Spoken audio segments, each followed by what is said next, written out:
Today's video is sponsored by Raycon. If you're looking to settle back into a healthy routine this year, then a pair of Raycon earbuds are the best training buddy that you could ask for. For the past few months, I've been trying to get back into shape, and one thing that's keeping me motivated is music. And whether I'm at the gym or out on a dog walk, my pair of Raycon earbuds have become indispensable. Raycon offers premium audio at the perfect price point, so you can build great habits without breaking the bank.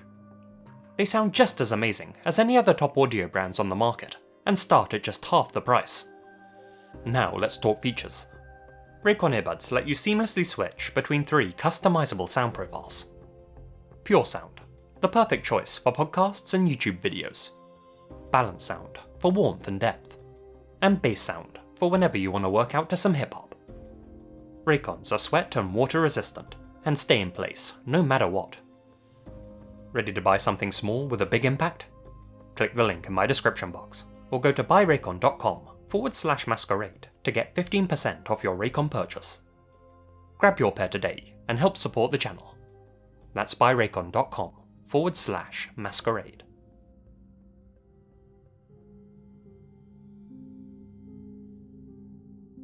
We often hear about blessings in disguise. A minor accident that leads to a doctor examining you, only to uncover a ticking time bomb in your brain that would have otherwise gone unnoticed. Missing your train home from work when you're exhausted, only to meet the love of your life on the platform.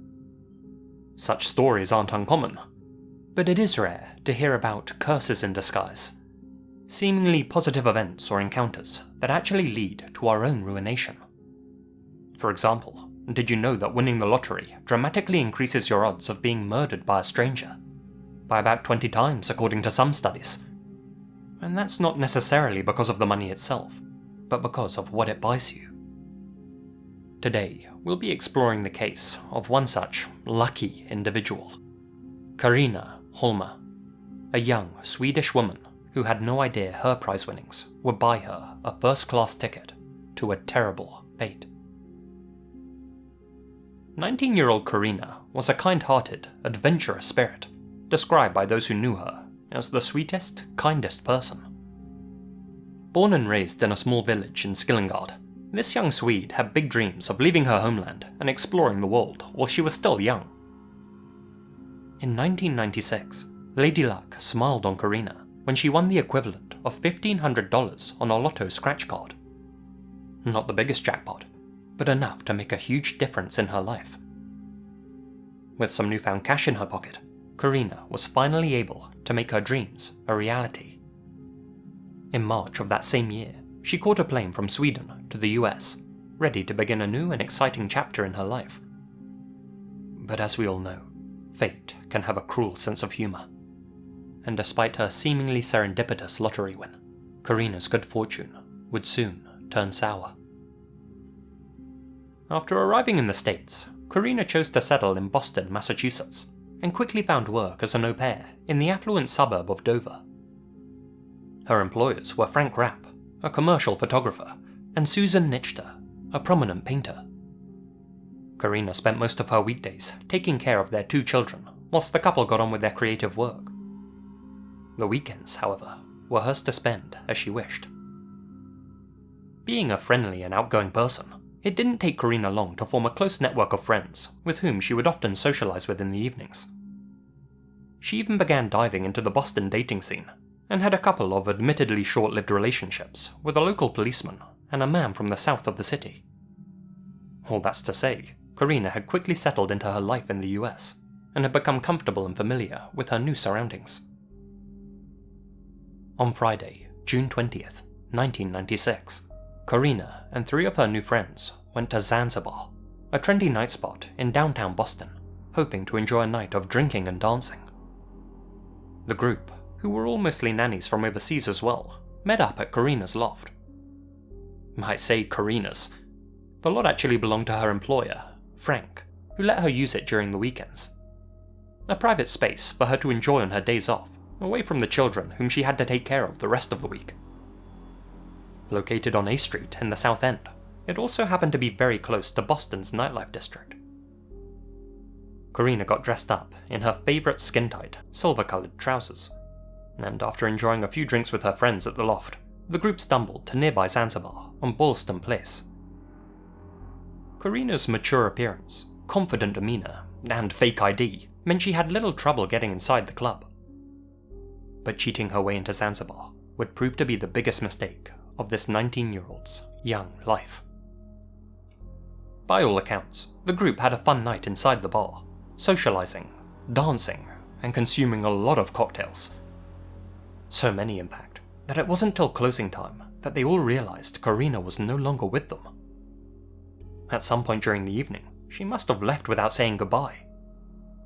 That was unusual, they thought.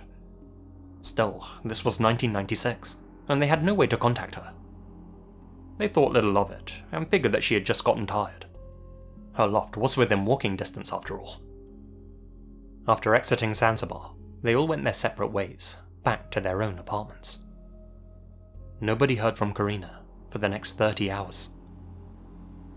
Then, on Sunday, June 22nd, at approximately 1:30 PM, a stomach-churning discovery was made. A homeless man in the Fenway Park area was out searching trash cans for recyclable containers. Inside a dumpster, just outside of an apartment building on Lansdowne Street, he came upon an object stuffed inside a black garbage bag. The top half of a blonde woman's torso. Her body had been sawn in half at the waist, just below the ribs. Her spine was the only bone that had been severed. The lower half of her body wasn't inside the dumpster, and despite a thorough search of the surrounding area, neither her legs nor lower waist could be located. The victim's upper half had been meticulously cleaned, scrubbed of all dirt, makeup, and, crucially, DNA evidence. Most of her blood had been drained. Red marks around her wrist indicated that her hands had been bound. Forensic experts were able to find a partial fingerprint on the black garbage bag she had been wrapped in, but frustratingly, it didn't match with anyone on the national database. Local news stations quickly began reporting that a blonde woman's torso had been found near Fenway Park. The story caught the attention of Frank and Susan, Karina's employers. They tried contacting their Swedish au pair, but to no avail. They then contacted the authorities and told them that the remains may well belong to their nanny.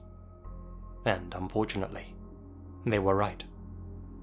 The torso did indeed belong to Karina Holmer, the young woman whose new life in America had been cut tragically short.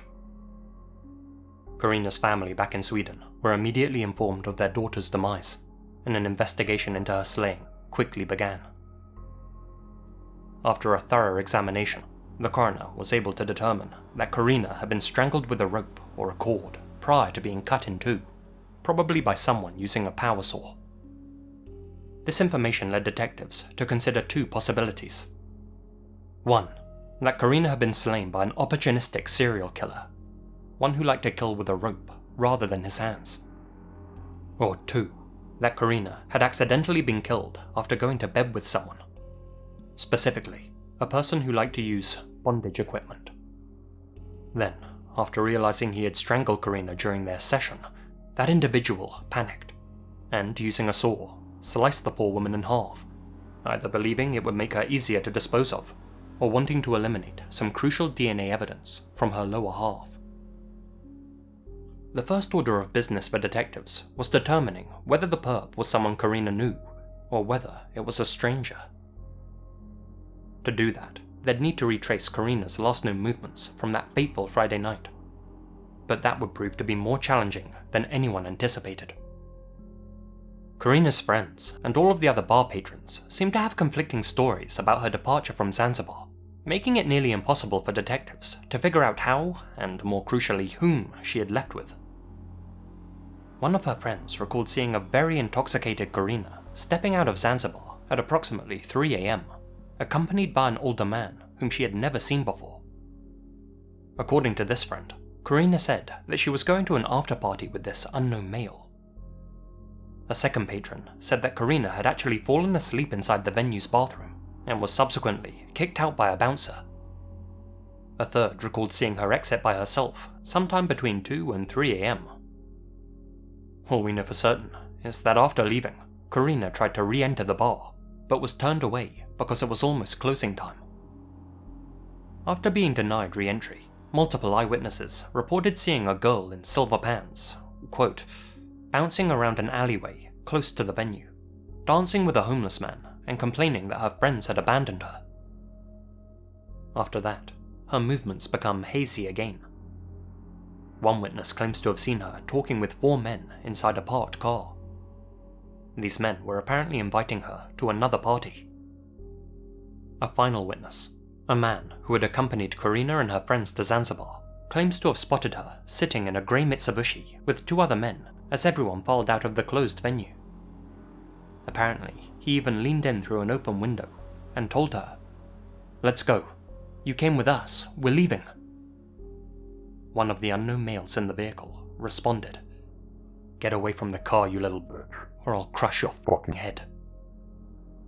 It's unknown how reliable any of these witness reports actually are, but given that Karina may have been alive for as long as 24 hours after she was last seen, it's strongly suspected that she was indeed driven to a second location.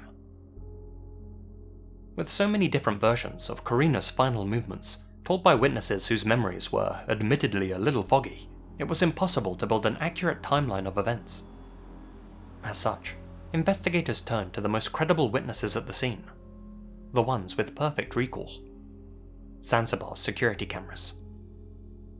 After combing through the grainy CCTV footage from that night, they found images of Karina outside the bar, chatting with a man in his 40s who had a large, white dog with him. Both this man and his dog were dressed as Superman. The figure was soon identified as Herb Whitten, a man from Andover who was known to the locals. He would often dress himself and his pooch up in superhero costumes and hang around outside Zanzibar, chatting with whoever he could. The footage seemed to suggest that he had offered Karina a ride home that night. Yet, despite his eccentric behaviour, Herb was ultimately harmless, and since he had a tight alibi, he was swiftly ruled out as a possible suspect. Herbert would go on to end his own existence less than a year later. Having to deal with the fallout of being a suspect in a murder case was too much for him to bear. His lawyer described him as a decent guy who had some problems. The lead detective on the case, Thomas O'Leary, simply said, "He didn't do it." The homeless man who Karina was seen dancing with, a gentleman by the name of Juan Polo, was also tracked down and ruled out as a possible suspect. Whoever had taken Karina's life must have had access to a private building, a place nearby where he could privately dismember and drain her. Juan Polo had no such place to take her to, and didn't own any tools which he would have needed to bifurcate her. Unfortunately, the surveillance footage didn't turn up any further leads. Given this incident took place in the mid-90s, the footage from inside Zanzibar was very grainy and limited. Not to mention, there weren't any text messages for investigators to comb through for clues, no selfies to examine from inside the venue, no GPS signals to trace. In short, there was very little real evidence to work with. And not only were Karina's footsteps after exiting Zanzibar still a mystery, but the authorities didn't even know exactly where or when her life had been taken. With no crime scene, all they really had to go on were rumours and speculation. One thing detectives did learn during their investigation, though, was that Karina's life in the US hadn't been all sunshine and rainbows. In fact, the young woman was planning on cutting her trip short and moving back to Sweden that August. Karina had written letters to her family back home, saying the American dream wasn't all it was cracked up to be, and that she missed being around her nearest and dearest. In one letter, she wrote, "There's always so much cleaning, and I think I'm stressed all the time, so this isn't exactly what I thought it would be." But it was another letter that she had sent to a friend back in Sweden which really caught the investigators' attention. In that letter, addressed to her friend, Ulrika Svensson, Karina said that the real reason she wanted to leave America was because, quote, "something terrible had happened." She didn't elaborate further, stating that she would tell Ulrika everything when she returned home. Sadly, she never got the chance. The discovery of this letter left everyone confused. Frank Rapp and Susan Nichter, the couple who employed her, hadn't noticed any signs that Karina was in distress or facing troubles. With few other leads to go on, detectives decided to question Frank and Susan further, asking them for specifics about Karina's life in the US. To their surprise, however, rather than cooperate with their investigation, Frank and Susan instead lawyered up and refused to answer any questions. To some people, that might sound like the sensible thing to do. After all, even if you're innocent of a crime, if the cops consider you a possible suspect, it's wise to get a lawyer and protect yourself from being implicated. But other people think their reaction smells fishy, and their suspicions aren't without merit. Karina's male employer, Frank Rapp, had something of a reputation. Other young au pairs who had previously worked for the family described him as creepy, a sleazeball who had tried his luck on all of them. Many of them suspect that he may have made advances to Karina as well. Some have even speculated that Karina's relationship with Frank may have evolved into more than just a professional one, and that Frank's decision to let her stay at his downtown loft on the weekends may have not just been for her benefit, but for his as well. Amateur investigators have theorized that Frank may have even gotten Karina pregnant. Not wanting such a scandal to ruin his marriage or career, he decided to have his Swedish au pair taken out, with her lower half being disposed of to destroy any potential evidence. That's all, of course, purely speculative. But here's something that is genuinely suspicious. It was revealed that on Monday the 23rd, just one day after Karina's torso was found, that a dumpster behind Frank and Susan's house caught fire. Believing that the deceased's former employers may have been trying to destroy some evidence linked to the case, the authorities investigated the charred contents of the can. Unfortunately, everything inside had been completely incinerated, burnt to a crisp, and no meaningful evidence could be collected. Could this fire have been an eerie coincidence? Or did the family that Karina worked for know more about her demise than they were letting on? As I mentioned, the wife, Susan Nichter, is a painter. A website displaying some of her artwork is still up and running to this day, and a couple of the pieces on it are curious. Like this piece, which she titled Messenger, which depicts a blonde-haired woman being approached by an angel, one that resembles her husband, Frank Rapp. Another piece, this one, has the eerie title, Girl in Can. Given where Karina was found, that's a bit of an odd choice. Levitation Lasso depicts a woman with a rope that looks more like a saw bisecting her at the waist. Another painting, which has since been taken down from the site, depicted a shocked-looking man carrying the upside-down remains of a woman. In the shadows, another figure is seen consoling the man.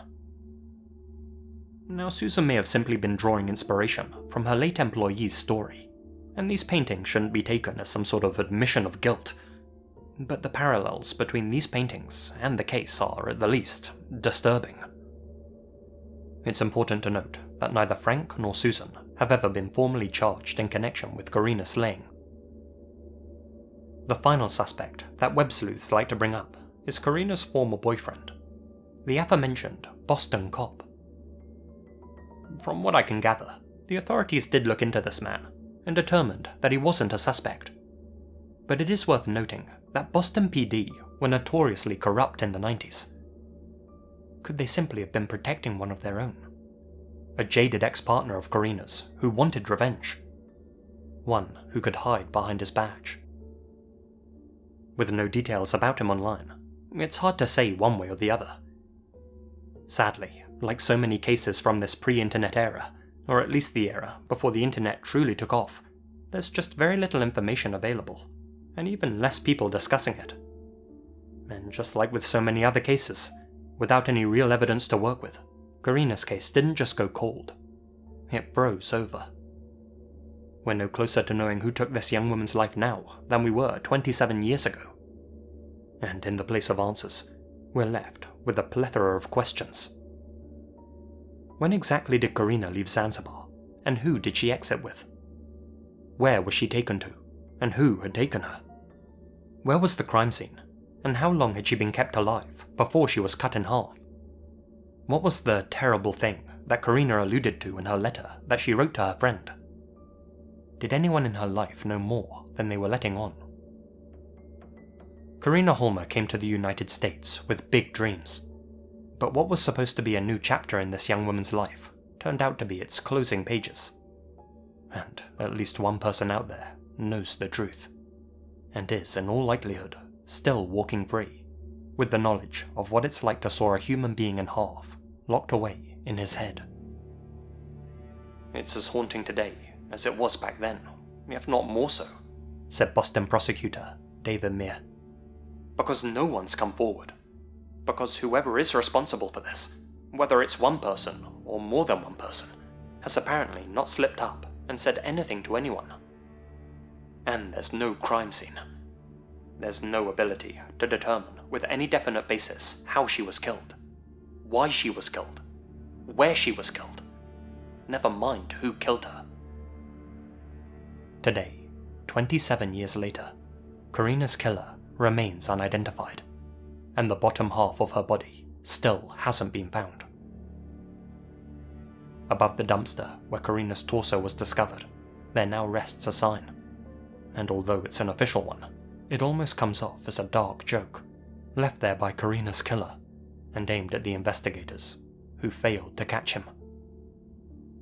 No dumping. Police take notice.